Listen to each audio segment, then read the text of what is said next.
자, 여러분 이어서 보겠습니다. 기본서 288페이지 제3절 토지에 대한 종합부동산세입니다. 288페이지 제3절 토지에 대한 종합부동산세예요. 과세 방법을 보니까 여러분 토지에 대한 종합부동산세는 국내에 소지하는 토지에 대해서 지방세법 중에 따른 종합합산 대상과 종합의 동그라미요, 또 별도 합산 대상, 별도의 동그라미요 구분하여 과세한다 밑줄이에요. 그래서 토지에 대한 종부세, 모든 토지 중에서 별도 종합합산 대상 토지만 대상이라고 그랬습니다. 따라서 주택 부속 토지와 밑줄이요, 분리대상 토지는 저율이든 고율이든 분리대상 토지는 자 토지분 종부세 대상에 해당하지 않는 것으로서 주택 부속 토지에 대해서는 주택분 종부세를 과세하고, 분리대상 토지는 정책 목적상 재산세 부과 시에 고율 또는 저율의 세를 정해서, 저율 분리대상 토지는 저율로 과세할 필요성 때문에 저율 과세하니까 제외하고, 고율 분리대상 토지는 이미 고율로 재산세 4% 고율로 과세했으니까 종부세 대상에 과세하지 않는다는 거예요. 그래서 토지에 대한 종부세요, 거기에 표를 보시면 하여튼 종합과 별도 합산 대상 토지가 종부세 대상이고, 재산세 규정에 따른 분리대상 토지는 어떻게 한다? 제외한다 밑줄이에요. 표를 여러분들 자 정리해 두시면 되고, 그 다음에 납세무자 보겠습니다. 우리 종부세 납세무자는 종합합산 대상 토지 바로 표를 보세요. 국내 소지하는 대상 토지 공시가파 금액이 얼마요? 5억 초과하는 자예요. 자, 5억 원 초과하는 자가 납세무자입니다. 그러니까 종합합산 대상 토지는 요거 나대지 잡송지 같은 거라 단위가 좀 작아요. 얼마 초과하는 자? 5억 원 초과하는 자. 그 다음에 별도 합산 대상 토지는 밑줄입니다. 또 공시가파 금액 얼마? 80억 초과하는 자예요. 그래서 상가 토지라 단위가 좀 커요. 자, 80억 초과하는 자입니다. 다시 절 보세요, 여러분들. 종부세 납세무자 부과 기준은 상식처럼 알고 있어야 되는데, 주택분은 얼마 초과하는 자? 6억 원 초과하는 자, 주택분은. 그 다음에 고개를 드시고, 그 다음에 별도 합산 대상 토지는 얼마? 별도 합산 대상 토지는 순서를 바꿔놓고, 별도 합산 대상 토지는 상가 토지라 단위가 큽니다. 얼마? 80억 초과하는 자. 종합 합산 대상 토지는 얼마? 5억 초과하는 자 납세무자입니다. 상식적으로 알고 있어야 되고요. 과세 표준 계산 보면 종합 합산 대상 토지 과세 표준을 바로 바탕색 박스를 바로 보시면 돼요. 공시가파 금액에서 얼마를 공제합니까? 5억 원이요. 왜냐면 5억 초과하는 자 납세무자니까 5억까지는 납세무가 없잖아요. 그래서 5억 원을 공제한 금액으로 다 마침표 이름 틀리고, 여기다 반드시 뭘 곱한다? 공정시장가를 곱합니다. 주택분과 똑같이 토지분도 90% 곱한 금액입니다. 자, 그 다음에 289페이지 양가로 1번에 자 그런 얘기 쭉 나와 있고요. 그 다음에 2번 별도 합산 대상 토지도 바로 여러분들 바탕색 박스를 바로 보시면 공시가파 금액에서 얼마 공제해요? 80억 원 공제한 금액으로 한다 그러면 틀리고, 여기다 얘도 공정시장가를 반드시 곱하는 몇 프로? 90% 곱한 금액입니다. 그래서 공정시장가 비율은 다 90% 곱하고요. 그 다음에 세율 및 세액 계산에서 종합합산 대상 토지 세율을 보시면, 아까 주택분은 주택 수에 따라 조정상정 여부에 따라 달라진다고 그랬고, 그 주택분 세율은 개정 예정이 있기 때문에 아직 정확히 우리가 외우지 않았고요. 290페이지 보시면 290페이지 넘어가서 종합합산 대상 토지 세율은요, 15억 원이야 1천분의 11%부터요. 40억 초과했을 때 3%까지 1에서 3%까지 과표관 3단계 초과 누진세 유정됩니다. 3단계 초과 누진세 유정되고, 그 다음에 양가로 2번을 봅니다. 심화 내용 아래 양가로 2번 있죠. 종합합산 대상 토지 과세 표준 금액에 대해서 해당 대상 토지분 재산세로 부과된 세액은 토지분 종합합산 세액에서 어떻게 한다? 공제 뺍니다. 이중과세 피하기 위해서. 아까 주택분하고 나왔던 얘기 똑같은 구조예요. 별도 합산 대상 토지 세율을 보시면 양가로 1번이요. 얘도요. 1천분의 5, 0.5%부터 1천분의 7, 0.7%까지 과표관 3단계로 초과 누진세를 적용됩니다. 이번에는 그냥 토지분은 3단계, 과표관 3단계 초과 누진세를 적용된다는 거 하시면 되고요. 291페이지 심화에서 아래 보니까 양가로 2번에 똑같아요. 이것도 이중과세 피하기 위해서 별도 합산 대상 토지 과세 표준 금액에 대해서 해당 대상 토지분 재산세로 부과된 세액은 토지분 별도 합산 세액에서 어떻게 한다? 공제 뺀다는 얘기 나와 있고요. 그 다음에 이중과세 조정과 세부담 상한 나왔는데, 자 이중과세를 피하기 위해서 양가로 1번, 2번을 보니까 자, 재산세액을 공제한다는 얘기가 쭉 나와 있습니다. 똑같이 봤던 얘기. 양가로 1번 종합합산상 토지, 토지 과세 표준 금액에 대해서 해당 대상 토지분 재산세로 부과된 세액은 토지분 종합합산 세계세를 어떻게 한다? 공제 뺀다는 거. 이중과 피하겠어요. 양가로 2번 똑같이 별도 합산상 토지에서 요거 재산세 공제한다는 얘기 나와 있고요. 세부담 상한은 읽어보면 토지분은 무조건 150%예요. 무조건 150%입니다. 그래서 292페이지에 보시면 별도든 종합이든 아까 제가 한 번에 정리해드렸죠? 재산세랑 비교해서 토지분은 무조건 150%입니다.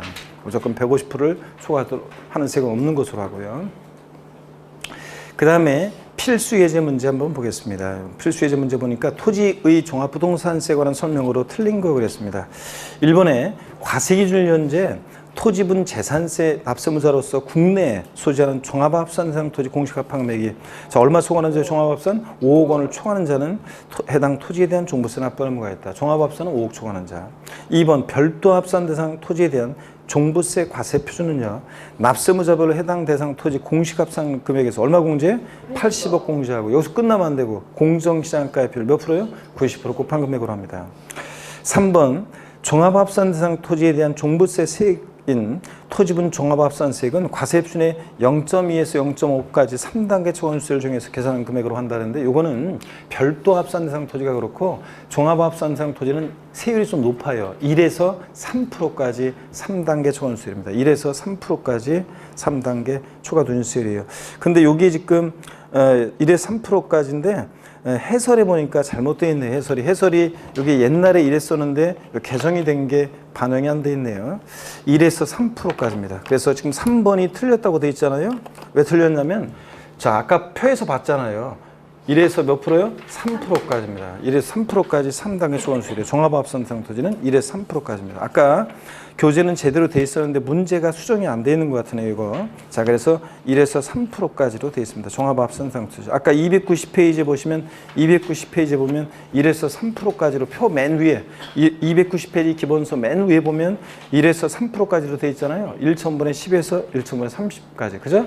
제대로 돼 있고 문제가 수정이 안 된 거예요, 해설이. 그래서 다시 292페이지로 오셔가지고 종합합산대상 토지요 과세표준에다가 세율은 0.75에서 2%까지가 아니라 이게 예전에 그랬고 1에서 3%까지로 이렇게 고쳐놓고요. 1에서 3%까지 고쳐놓고 자 요거 3번 지문을 요거 틀린 건데 하여튼 해설을 수정합니다. 0.75에서 2%까지를 1에서 3%까지 몇 단계로? 3단계 초과세율로 수정하시고요. 그 다음에 4번에 보니까 분리대상 토지는 종합합산대상 토지에 자 종부세 대상에 해당하지 않는다는데 당연하죠. 분리대상 토지는 저율이든 고율이든 종부세 대상에서 제외합니다. 별도 종합합산대상 토지만 대상이고 그 다음에 5번에 별도 합산대상 토지 종합합산 대상 토지 세부담 상한 비율 나오는데 하여튼 토지분은 세부담 상한이 몇 프로라고 무조건? 150%입니다.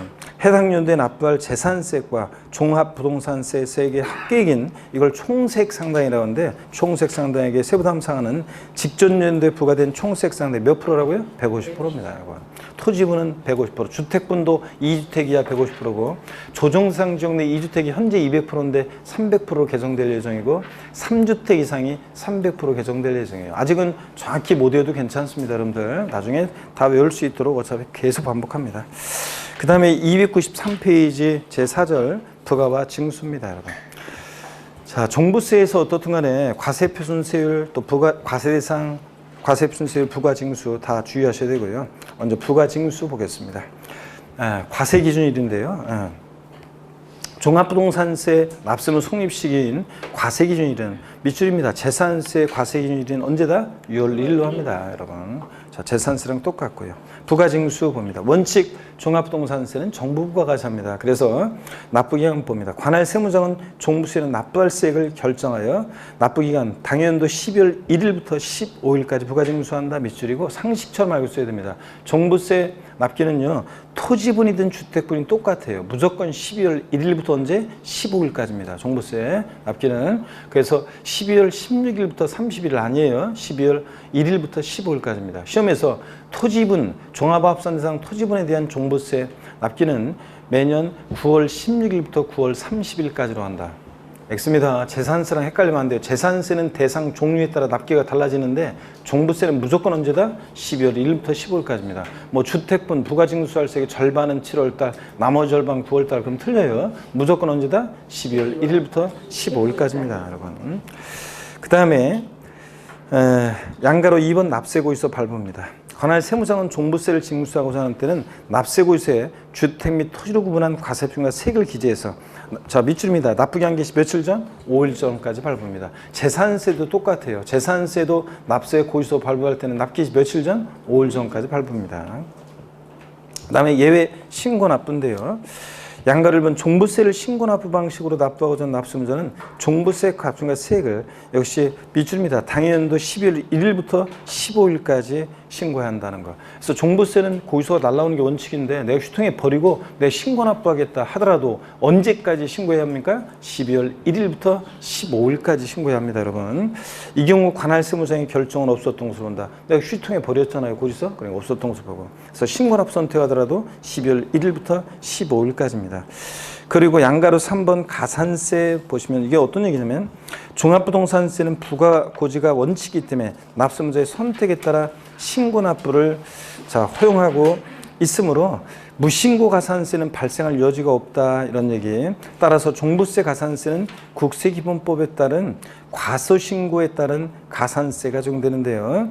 그리고 납부불성실 가산세가 적용된다는데 이제 납부지연 가산세입니다. 이게 자 국세는 종부세에 관한 요 2020년 개정세법 내용으로 우리가 징수할 때 그 의무를 불성실하거나 그랬을 때 어떻게 가산세나 납부지연 가산세 적용되는지 한번 보겠습니다.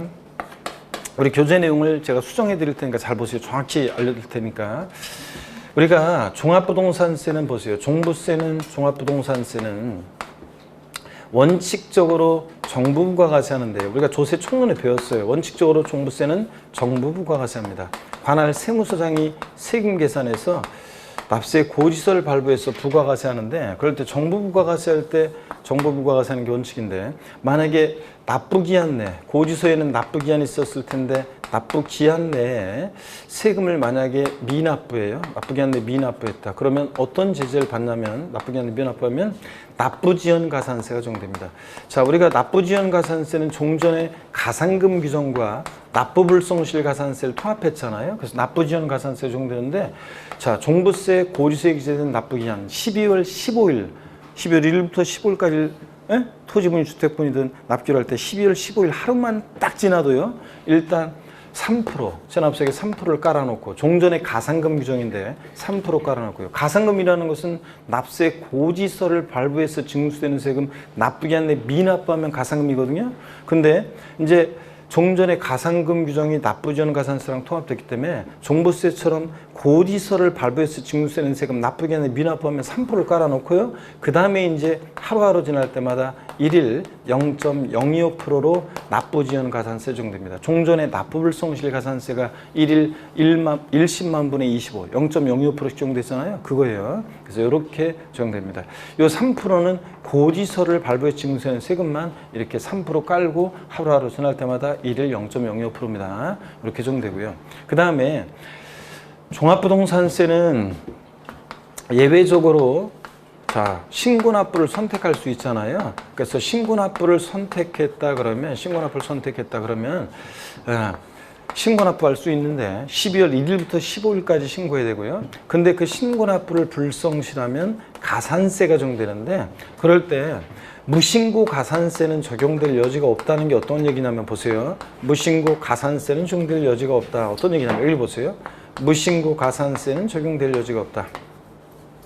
여러분 신고납부를 선택한다는 것은요. 12월 1일부터 15일까지 신고를 해야지만 신고납부가 선택되는 거예요. 거기서 날라왔는데 휴통에 버리고 신고납부 선택한다는 것은 12월 1일부터 15일까지 신고를 해야지 신고납부가 선택되는 거니까 아예 신고기한 내 신고하지 않은 무신고 가산세는 적용될 여지가 있어요 없어요? 없고 근데 신고했는데 과소신고했어요. 그럴 때 과소신고 가산세는 적용될 수가 있습니다, 여러분들. 그죠? 그리고 이제 물론 이제 하루하루 지날 때마다 납부지연 가산세는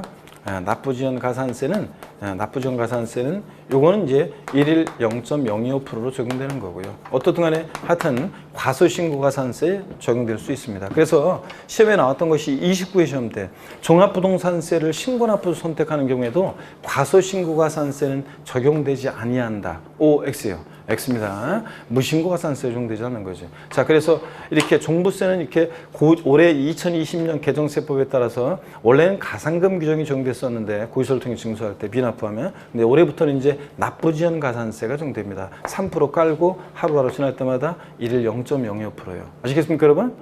양도소득세하고 비교해보면 양도소득세 같은 세금들은 양도소득세처럼 신고납부하는 세금은 양도소득세는 신고납부를 만약에 불성실했다. 신고납부를 불성실했다.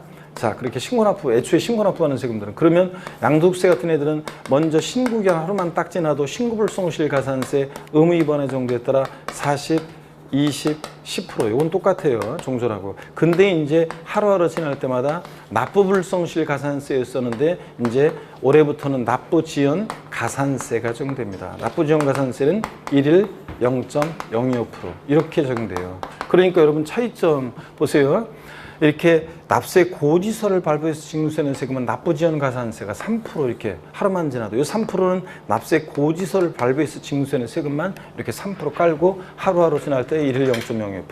양도소득세처럼 애초에 신고납부하는 세금은 신고납부 불성실하면 신고불성실 가산세는 지방세랑 똑같아요. 종전하고 또 40, 20, 10%. 부정부신고, 부정과소신고 40, 그냥 부신고 20. 과소신고 10% 깔아놓고 하루하루 지날 때마다 종전에는 납부불성실 가산세였는데 올해부터는 이제 납부지연 가산세가 일일 0.02% 정도 됩니다. 이해되십니까, 여러분? 차이점. 납세 고지서를 발부해서 애초에 종부세처럼 징수하는 세금은 이제 납부지연 가산세가 3% 깔고 하루하루 지날 때마다 일일 0.02% 이렇게 적용되고요. 하여튼 과소신고 가산세는 적용될 수 있지만 무신고 가산세는 적용되지 않는다. 애초에 신고납부를 선택해야, 신고기한에 신고를 해야지만 신고납부가 선택되는 거니까 이렇게 적용됩니다, 여러분. 자, 올해 2020년 개정세법 납부지연 가산세 국세에 관한 개정 내용을 이렇게 종부세와 양도세로 비교해서 딱 알아두시면 됩니다. 자, 그러면 계속 이어서 볼게요. 294페이지 3번의 결정과 경정은 여러분이 쭉 읽어보시고요. 결정과 경정은 쭉 읽어보시고. 그 다음에 295페이지 4번의 부가세입니다. 종부세 납부세액의 20%에 해당하는 농어촌 특별세 부과된다 밑줄입니다. 우리가 재산세 부가세목은 어떻게 외웠어요? 재산세는 재진이, 종부세는 부가세목 어떻게 외운다고요? 종농이. 예. 재산세는 여기 지방교육세가 부가세로 부과되는데, 지방교육세가 재산세액의 몇 프로로 부과됩니까? 20%로 부과됩니다. 자, 그런데 20% 부과되고, 근데 종부세는 농어촌 특별세가 부가세로 부과되는데 농특세가 종부세액이 몇 프로요? 20% 부과됩니다, 여러분. 이렇게 해서 여러분들이 딱 정리해줍니다. 재산세는 재진이, 종부세는 종농 이렇게 외우라고 그랬잖아요. 저 총론에서 한 건데 언제 봤냐 이러면 곤란한데, 여러분들. 재산세는 재진이, 종부세는 종농이, 농특세 20% 부과됩니다. 잊으면 안 되는 그 이름으로 외웠습니다. 5번의 분할납부 봅니다. 작년 시험 지문에도 나왔었지만요. 2019년 개정세법. 관할 세무장은 종부세로 납부할 세 250만 원 초과하는 경우에 밑줄이고 동그라미 1번입니다. 이게 500이었다가 작년에 2019년도에 250만 원 초과로 바뀌었고, 올해 재산세가 500이었다가 2020년도 올해 재산세가 얼마로 바뀌었어요? 250만 원 초과로 바뀌었습니다. 그래서 기준 금액이 재산세나 종부세는 지금 똑같아졌습니다. 250만 원 초과하는 경우에 그 세액의 일부를 밑줄이고 동그라미 2번이요. 전부 아니고 일부를 밑줄이고, 납부기한이 경과납부 몇 개월이요? 6개월 이내에 분할납부할 수 있다. 밑줄이고 동그라미 3번입니다. 재산세는 분납기한이 납부기한 지나서 몇 개월? 2개월. 종부세는 몇 개월? 6개월입니다. 자, 그러면 종부세는 납기가 딱 정해져 있어요. 토지분이든 주택분이든 무조건 언제입니까? 12월 1일부터 12월 15일까지라고 그랬잖아요. 아까 그랬죠? 주택분이 토지분이든. 재산세랑 달라요. 헷갈리면 안 되고. 그럴 때 종부세는 분납기한이 납부기한 지나서 6개월이니까, 다음 연도 6월 15일을, 다음 연도 6월 15일을 분납기한으로 합니다. 자, 다음 연도 6월 15일까지요. 딱 정해져 있어요. 토지분, 주택분이든 종부세 분납기한은 다음 연도 6월 15일로. 자, 그럴 때 계속 이어서 보겠습니다. 분할납부 가능 금액을 보시니까요. 예, 그 표를 보세요. 250만 원 초과할 때 할 수 있으니까 처리 기준 배예요. 그래서 500만 원 이하, 500만 원 초과로 나눠서 500만 원 이하일 때는 해당 세액에서 250만 원을 차감한 금액을 분할납부할 수 있대요. 그러면 원래 납기는 최소 얼마 깔고 250 깔고 나머지 금액 분할납부예요. 자, 그러면 여기 보세요. 제가 맨날 요거 작년에 개정이 되고 500이었다 250으로 개정이 되고 작년에 제가 맨날 얼마로 예를 들었냐면 그럼 종부세 납부할 세액이 400만 원일 때 최대 분납 가능 금액은 얼마냐? 자, 해당 세액에서 250만 원을 차감한 금액을 분할납부할 수 있다는 말은 최소한 원래 납기는 얼마 깔아놓고 이때는 250만 원 깔아놓고 나머지 금액 분할납부니까 최대 분납 가능 금액 얼마다? 150만 원. 요 예로 맨날 제가 400으로 예를 들었고 최대 150만 원 분할납부할 수 있다. 이렇게 예를 맨날 들었어요. 작년에 저한테 배웠던 분들. 그랬는데 작년 시험에 지문에 종부세 납부할 세액이 400만 원일 때 최대 150만 원 분할 납부할 수 있다. 이런 지문이 나왔습니다. 정답 지문 아니었지만.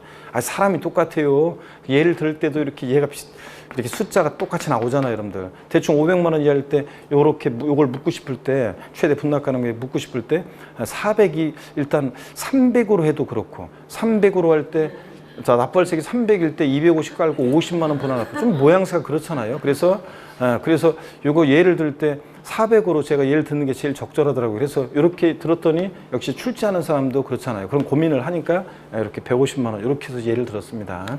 자, 500만 원 초과할 때는 50% 이하 금액이에요. 재산세랑 똑같아졌네요, 그래. 그러면 500만 원 초과하는 금액이니까 50% 이하 금액입니다. 500만 원 초과할 때는 50% 이하 금액을 최대 분할 납부할 수 있으니까 종부세 납부할 세액이 800만 원이다. 최대 분납 가능 금액 얼마? 400이요. 이런 얘기입니다. 정확히 이해해 두시고 나머지 분할납부 신청이라든가 이런 것들은 자세히 다음에 또 보기로 합니다. 오늘은 하여튼 납부할세 250만 원 초과할 때 납부할세의 일부를 납부기한 지는 몇 개월? 6개월. 재산세는 분납기한이 납부기한 지나서 2개월인데 종부세는 몇 개월? 6개월이라는 거. 또 500만 원 이하 500만 원 초과로 나눠서 500만 원 이하일 때 해당 세액에서 250만 원을 차감한 금액이라는 것은 원래 납기에 250 깔고 나머지 금액 분할납부. 저 사례를 아예 외워두시라고 했었는데 작년에도 계속 저렇게 반복해서 소개해드렸었는데 시험에 지문에 그렇게 나왔었습니다.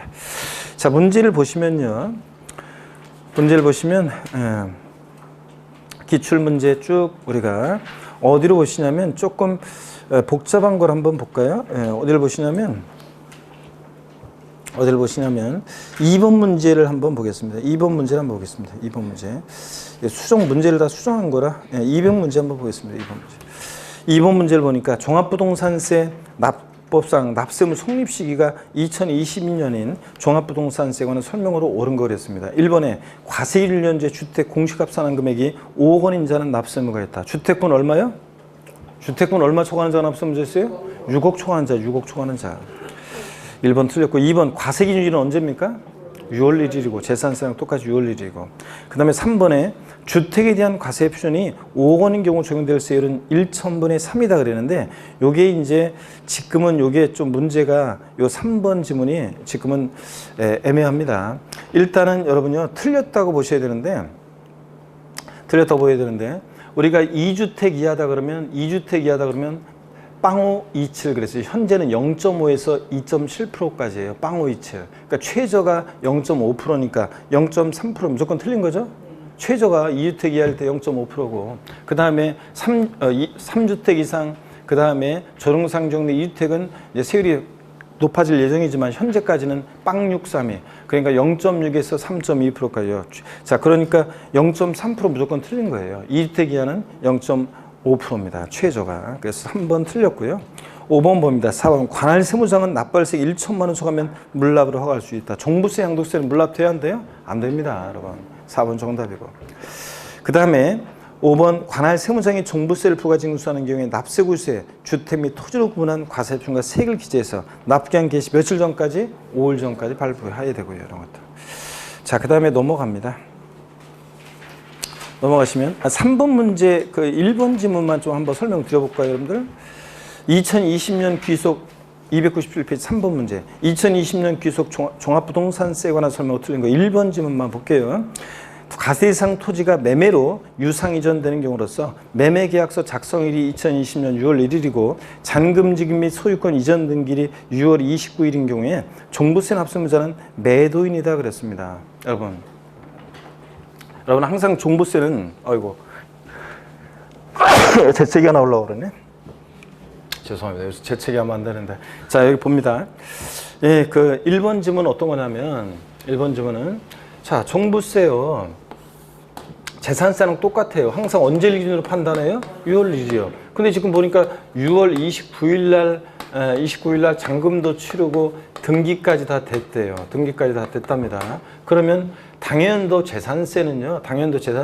종부세는 누가 납세무자가 되느냐? 갑과 을이 자, 부동산 매매했을 때요. 예? 자, 누가 납세무자가 됩니까? 6월 1일 날 봤을 때 완벽하게 공부상이나 사실상 누가 소유하고 있어요? 매도인 갑이 소유하고 있습니다. 그 사람들 매도인이 납세의무자가 됩니다. 맞죠, 여러분들? 이런 얘기입니다. 나머지는 보시면 되고요. 자, 그 다음에 넘어가겠습니다. 어디로 가시냐면 기타 소득세입니다. 자, 그래서 302페이지 봅니다. 우리가 이제 우리 시험에서 제일 중요한 양도소득세를 공부할 때 양도소득은 소득세법에 규정된 소득의 한 종류예요. 그래서 우리가 소득세 총설적인 얘기를 먼저 제가 좀 설명을 드리겠습니다. 그래서 의의를 한번 보시면요. 소득세는 개인의 소득을 대상으로 합니다. 법인의 소득 발생하면 뭐가 부과돼요? 법인세가. 우리 같은 개인의 소득을 대상으로 부과되는 조세이다. 소득을 과세상으로 한다는 점에서 법인세와 동일하나 법인세는 법인의 소득에 과세하는 반면 소득세는 개인의 소득에 과세한다는 점에서 다르고요. 여러분들 이런 것들. 그 다음에 소득세 특징 보니까 1번에 소득세는 국세고 직접세고요. 그래서 납세의무자와 담세자가 일치하고 직접세고 또 인세니까 합산과세합니다. 개인별로 합산합니다. 부부도 따로따로. 그리고 사용목적이 특정되어 있지 않은 보통세고요. 이런 거 편히 이해하시면서 보는 거고 현관표 줄긋고 이럴 게 아니라 2번 열거주의 및 열거주의와 유형별 포괄주의 그랬는데요. 이게 어떤 거냐면 소득세법은요. 그 소득의 종류를 법에 열거하고 있어요. 그러면 그 열거된 소득의 종류를 제가 좀 소개해 드리겠습니다. 여러분들 여기를 다 지우고 소개해 드렸는데 여기 종부세 아까 부가징수에 관한 개정 내용이요. 우리 교재가 요걸 정확히 반영이 안 돼 있기 때문에 제가 써드린 요 내용으로 종부세, 부가징수에 관한 요 가산세에 관한 것은 반드시 제가 정리해 드린 내용으로 정리를 해 주셔서 딱 알아두시면 됩니다. 필기 다 하셨습니까 이거? 네? 안 된 분은 사진을 찍으시고요. 예, 이거 지우도록 하겠습니다. 이걸 지우고 자 소개해 드릴게요. 고기 한번 드시고 목 운동부터 합니다, 여러분들. 예. 아이고, 목 운동부터. 먼저요. 소득세법에는 소득의 종류가 열거가 돼 있는데 소득세법에 소득의 종류가 열거되어 있는데 8가지가 열거가 돼 있어요. 한번 보세요. 종합소득이라는 게 있고요. 종합소득에 대한 소득세를 우리가 종합소득세라고 하고 종합소득 6가지가 열거되어 있습니다. 그 다음에 직장을 오래 다니다가 퇴직하면서 발생하는 퇴직소득이요. 또 그 다음에 양도소득이요. 이렇게 해가지고 소득세법에 이렇게 소득이 열거가 되어 있습니다. 자, 그럴 때 종합소득에는 어떤 것들이 열거되어 있냐 그러면 보세요. 여러분들이 달달 외울 건 아니고 이자소득, 그 다음에 배당소득, 또 그 다음에 사업소득, 근로소득, 그 다음에 연금소득, 그 다음에 기타소득이요. 이렇게 해가지고 소득세법에 이렇게 열거가 되어 있습니다. 그럴 때 요 사업소득이 있잖아요. 요 사업소득에는 많은 사업소득의 종류가 있는데 요게 이제 사업소득 중에서 일부가 우리 시험범위에요. 나머지 이자, 배당, 근로연금, 기타소득, 퇴직소득은 시험 관계없고요. 그럴 때 사업소득에는 부동산 관련 사업소득이 우리 시험범위인데 부동산을 보유 중에 임대합니다. 대여, 임대에서 발생하는 임대업을 통한 소득. 부동산을 사업적인 목적을 갖고 팔아요. 매매업을 통한 소득. 또 주택을 신축해서 판매하는 건설업을 통한 소득. 이렇게 해서 3가지가 우리 시험범위에요. 부동산을 사업소득으로서. 그럴 때 우리 시험은 당연히 양도소득이 중요한 거죠. 여기서 시험 문제가 대여섯 문제가 나오는 거고요. 이 부동산 임대업을 통한 소득, 여기서 이제 시험 문제는 한 문제 정도가 출제가 한 4, 5년 계속 되다가 또 안 나오다가 28회 때 나왔다가 자, 29, 30 안 나오고 있습니다. 어떡하네. 그렇지만 임대업을 통한 사업소득은 항상 우리가 대비를 하셔야 되고요. 우리가 다음 과정에서 이제 3, 4월 과정에서 공부할 건데 어떤 게 부동산 임대업인지 범위, 또 그 다음에 어떤 경우에 비과세 되는지 임대소득이, 또 전세주택, 소위 말해서 보증금만 받고 임대한 전세주택과 관련한 내용, 또 그 다음에 올해부터는 2천만 원 이하의 주택 임대소득은 분리과세하거든요. 그 관련한 얘기, 분리과세한다는 얘기, 이런 것들을 중심으로 이제 우리가 출제가 됩니다. 그래서 공부할 거고, 매매업과 건설업은 의 정도만 알면 되고 자세한 내용 시험에 나온 적이 없고요. 그래서 중요하지 않고요. 자, 양도소득이나 여러분 보세요. 사업소득이나 개인이, 우리 같은 개인이 똑같이 부동산을 팔아서 발생한 소득에 과세하는 건데 차이점이 있다면 양도소득은 상업성 없이 파는 거고요. 이건 상업성 없이 파는 거고, 자, 부동산 매매업 같은 사업소득은 사업성을 가지고 파는 거예요. 그래서 사업성 여부에 따라서 양도소득과 사업소득이 구별됩니다. 양도소득은 사업성 없이 우리 같은 개인이 부동산 등을 양도해서 발생한 소득에 부과합니다. 자, 그래서 법에 열거된 소득의 종류를 말씀을 드렸고요. 303페이지 보겠습니다. 종합과세 및 분류과세. 이건 어떤 거냐면 소득세 과세 방식에 관한 건데 뒤에 또 뭐 나와요. 또 언급이 돼서 나오는데 소득세 과세 방식에 관한 건데 이따가 또 뒤에 또 언급이 돼서 나옵니다. 제가 미리 설명을 좀 드리겠습니다. 여러분 보세요. 소득세 과세 방식은요. 소득세를 과세하는 과세 방식이 있는데 이게 크게는 두 가지고 세분하면 세 가지예요. 한번 보세요. 소득세 과세 방식, 종합과세 방식이라는 게 있습니다. 종합과세 방식. 자, 어떤 거냐면 종합과세 방식은 소득 종류에 관계없이요. 소득 종류에 관계없이. 그러니까 어떤 거냐면 어떤 소득 종류 관계없다는 거냐면 여기 종합소득에 해당되는 소득들이요. 이자, 배당, 사업, 근로연금, 기타 소득. 얘네들 소득들을 소득 종류에 관계없이 얘네들을 일정한 기간을 단위로, 즉 1년을 단위로 해서요. 1년을 단위로 해서. 그러니까 1월 1일부터 12월 31일까지 요 과세 기간 동안 1년 단위로 해서 전부 다 합산해서 과세하는 방식이에요. 그래서 여러분들이 만약에 직장 다니면서 근로소득 발생해요. 부동산 임대업해서 사업소득 발생해요. 그럼 1월 1일부터 12월 31일까지 발생한 그 소득을 전부 다 어떻게 한다? 합산해서 과세하는 방식입니다. 저 종합소득에 해당되는 소득들을 전부 다 합산해서 과세하는 방식. 이게 소득세 과세 방식의 기본적인 모습인데 분리과세 방식이라는 게 있어요. 분리과세 방식은 이 종합과세, 이 종합소득에 해당되는 소득들 중에서 일정한 소득들을 따로 이제 분리해서 과세하는 방식인데, 일정한 금액 이하의 금융소득 같은 거예요. 여러분들이 은행에다가 뭐 예를 들어서 5천만 원, 1억 원, 뭐 입출금 자유로운 통장에 예금이 되어 있습니다. 그러면 뭐 이자 예를 들어서 뭐 15,000원이 발생했다. 자, 예금을 좀 해놨는데 그러면 이 일정 금액 이하의 금융소득에 대해서요, 이자 소득에 대해서 여러분한테 은행에서 이자 소득을 지급할 때 애초에 세금을 떼고 줍니다. 그럼 여러분이 받은 이자 소득 뭐 얼마 몇천 원은 여러분의 다른 소득과 합산한다 안 한다? 하지 않습니다. 이거로 종결하는 과세 방식. 그 다음에 일용직 근로자의 근로소득도 그래요. 분리과세 방식. 제가 그 알바, 소위 말해서 아르바이트 같은 거 해본 거는 군대에서 제대하고서 입시학원에서 그 강의했던 거, 애들 입시학원 있죠? 그런 데서 강의했죠. 한 5개월인가 했던 거 빼고 나머지는 유일하게 한 게 군대 가기 전에 제가 속칭 노가다 했잖아요. 건설 현장에서. 제 아는 어떤 애가 그 당시에 그 건설 현장에서 일을 해가지고 있죠. 그래가지고 그 돈을 좀 얼마를 모아가지고 그거로 호주로 배낭여행 가는 거 봤어요. 그 친구가 굉장히 멋있어 보이더라고요. 그래서 저도 군대 가기 전에 그 학교 이제 그때 휴학이었나 하여튼 뭐 어떤 상태였는데 그래가지고 군대 입대를 앞두고서 얼마 안 남았을 텐데 저도 한 달 정도 있잖아요.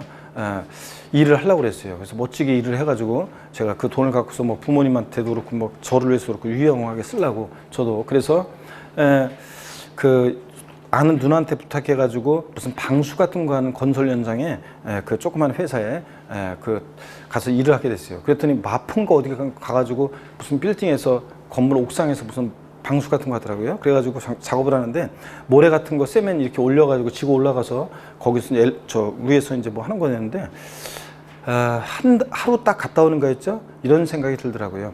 한 달은 너무 무리고 보름만 하자 이런 생각이 들고요. 저희 집에서 가족들이 약값이 더 나올 것 같다는 둥 막 비웃었었는데 그래서 제가 뭔가를 보여주려고요. 그래서 그래도 한 달은 좀 무리고 보름은 해야 되겠다 딱 결심을 했어요. 그랬더니 이틀째 갔다 오니까 했죠. 보름은 너무 무리고 일주일만 해야 되겠다 생각이 강히 들더라고요. 그래가지고 일주일은 진짜 무조건 채우려고 그랬어요. 그래가지고 5일째까지 근무를 했는데 있죠. 일을 했는데 5일째 되는 날 일을 하면서 곰곰이 생각해 보니까 있죠. 일하면서 곰곰이 생각해 보니까 아무래도 있잖아요. 다음날 일어날 자신이 없더라고요. 그래서 제가 저녁 때 삼겹살에 그 아저씨들하고 회식하면서 얼굴은 생각 안 나지만 그 아저씨들이 굉장히 잘해줬었는데 이런 아저씨들하고 그 아저씨들이 하고 삼겹살 먹으면서 제가 저녁 때 있죠. 좋은 과외자리가 생겨가지고 내일부터 갑자기 못 나오게 된다고 하면서 일주일 못 채우고 5일만 했던 생각이 납니다. 그러면 보세요. 일용직 근로자의 근로소득은 소득을 지급하는 곳에서 일당을 지급하면서 애초에 세금을 떼고 줘요. 그러면 제가 받은 그 세금 뗀 일용직 근로자의 근로소득은요. 저의 다른 소득과 합산한다 안 한다? 안 합니다. 이게 분리과세 방식이고요. 또 지금 같으면 이제 2천만 원 이하의 주택임대소득이요. 여러분, 이 주택임대소득이 2천만 원 이하일 때는 요게 2018년도까지 발생한 귀속소득은 비과세했었어요. 2천만 원 이하일 때 주택임대소득이. 근데 2019년도부터는 이제 발생한 소득은 올해 2020년도에 종합소득세 신고할 때 이제 분리과세합니다. 그래서 미리 말씀드리면 나중에 배울 건데 2천만 원 이하의 주택임대소득은 14% 소득세 세율로 분리과세 세율이라 해서 이 수익금액에서 14% 세율을 적용해서 세금을 계산해요. 그래서 세금을 냈어요. 그러면 저의 2천만 원 이하의 주택임대소득은 저의 다른 종합소득에 합산한다 안 한다? 하지 않고 종결하는 과세 방식 이런 걸 말합니다. 분리과세 방식. 그 다음에 따로 분리해서 종합소득에 해당되는 소득들 중에서 따로 분리해서 과세하고요. 분류과세 방식이라는 게 있어요. 이게 중요한 거고 29회 시험 때 나왔었는데 분류과세 방식은 다른 소득과 합산하지 않고요. 자 보세요. 다른 소득과 합산하지 않고 별도로요 구분해서 과세하는 방식인데요. 별도로 구분해서 과세하는 방식인데 어떤 게 분류과세하냐 그러면 퇴직소득과예요. 퇴직소득과 양도소득이 채택하고 있는 과세 방식입니다. 그래서 우리 시험에서 제일 중요한 양도소득은 어떤 과세 방식을 채택하고 있냐고요? 분류과세 방식을 채택하고 있습니다. 분류과세 방식 이런 거.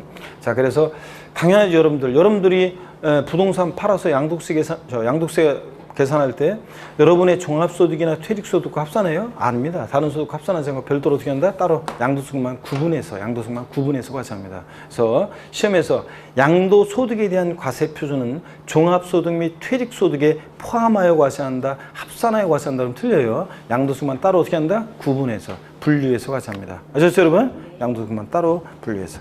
자, 그럼 교재 303페이지 보겠습니다. 3번 종합과세, 분류과세요.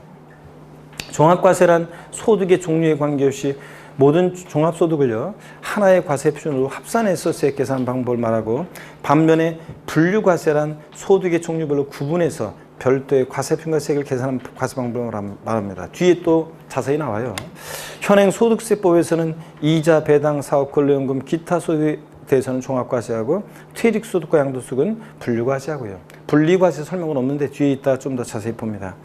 3번 개인별 과세입니다. 소득세는 원칙적으로 개인을 과세 대상으로 해서 일정 기간 동안 발생된 개인의 소득에 대해서 밑줄입니다. 개인별로 과세하고, 다만 조세 부담의 회피를 방지하고자 합산과세하는 공동사업, 이런 거 신경 쓰지 말고, 소득세는 개인별 과세입니다. 부부도 따로따로 개인별로. 그렇죠, 여러분? 맞벌이 부부들 소득세 계산할 때 따로따로 계산합니다. 개인별 과세. 5번 초과 누진세를 적용되고요. 소득이니까 소득에 부과하는 세금들은 소득이 많으면 많을수록 세율이 높아지겠죠? 누진세를 적용되고. 그리고 신고 납부하는 세금이라는 거 읽어보시면 됩니다. 이런 거는. 자, 넘어갑니다. 8번을 좀 볼게요. 8번. 주소지 과세요. 인적공제 이건 신경 쓰지 마시고요. 나중에 기본공제 관련해서 나중에 말씀드려요. 8번만 봅니다. 주소지 과세. 자, 국세니까 어디를 납세지로 합니까? 고제 수익세 납세지는 어디다? 주소지. 주소지 없으면 거소지로. 하여튼 주소지 세무서라는 거. 자, 3번 납세무자인데요. 소득세 납세무자는 자연인 개인이에요. 근데 이 개인을 고자와 비고자로 나눠서 납세 의무의 범위를 달리합니다. 그럴 때 이 고자와 비고자의 판정 기준 범위, 납세 의무의 범위, 요게 이제 의미가 있습니다. 요 동네에서는 요거 별표시하시고 다른 것들은 교양이고 요런 거. 그래서 고자다 그러면 국내, 항상 소득세에서 국내는 우리나라를 얘기합니다. 국내 주소가 있거나 183일 이상 고소득 개인을 우리가 고자라고 합니다. 고자다 그러면 항상 가수 싸이, BTS의 정국이 이런 애들 떠올립니다. 그래서 자, 국내 원천소득과 국외 원천소득 모두에 대해서 소득세 납세를 진다. 그래서 과세 범위가 국내, 국외에 제한이 없기 때문에 무제한 납세무가 있다 이렇게 얘기합니다. 매출 짝이고요. 그 다음에 비고자다 그러면 비고자는 고자가 아닌 개인이에요. 그러니까 국내 우리나라에 주소가 없거나 183일 이상 고소가 없는 개인을 말합니다. 항상 팝가수 마돈나를 떠올리시고요. 마돈나는 국내 우리나라에 주소도 없고 183일 이상의 고소도 없잖아요. 납세 의무의 범위를 보니까 국내 원천 소득에 한해서 소득세 납세를 진다 매출. 그러니까 과세 범위가 국내로 제한되니까 제한 납세 의무가 있다 이렇게 얘기합니다. 자, 여러분 마돈나가 우리나라 잠실에서 공연에서 소득이 발생했습니다. 자, 마돈나는 우리나라 국세청에 소득세 납세 의무가 있어요, 없어요? 그 발생한 소득에 대해서 납세 의무가 있어요, 없어요? 있습니다. 세금은 내고 가야지 우리나라한테. 우리에서 발생한 소득은. 근데 마돈나가 일본이나 미국 국외에서 발생한 소득은 납세 의무가 있어요, 없어요? 없죠. 우리하고 뭔 관계가 있어요. 그래서 고자는 국내 국외 소득 다 과세하고 비고자는 국내 원천 소득만 과세합니다. 단서 부분은 나중에 보고요. 심화 고자 비고자로 의제 보는 거 이건 지금 신경 쓸 거 아니고 심화 과정에서 배웁니다. 305페이지 2번에 법인격 없는 단체 봅니다. 법인 아닌 단체 중 개인으로 보는 단체는 국내 주사무소 사업의 실적 관리 장소를 둔 경우에는 1고자로, 그 밖의 경우는 1비고자로 봐 소득세법을 적용한다. 그러니까 무슨 얘기냐면 법인격 없는 사단, 재단, 단체는 소득세법 적용해요. 원래 법인의 소득은 법인세지만 법인격 없는 사단이나 재단, 단체는 뭘 적용한다? 소득세법을 적용한다는 거 참고적으로 보시고요. 그 다음에 4번 과세기간과 납세해지입니다. 제가 본 것만 보시면 돼요. 여러분들은 안 본 거는 볼 필요 없고요. 과세기간입니다. 양가로 1번 소득세는 과세기간이 있어요.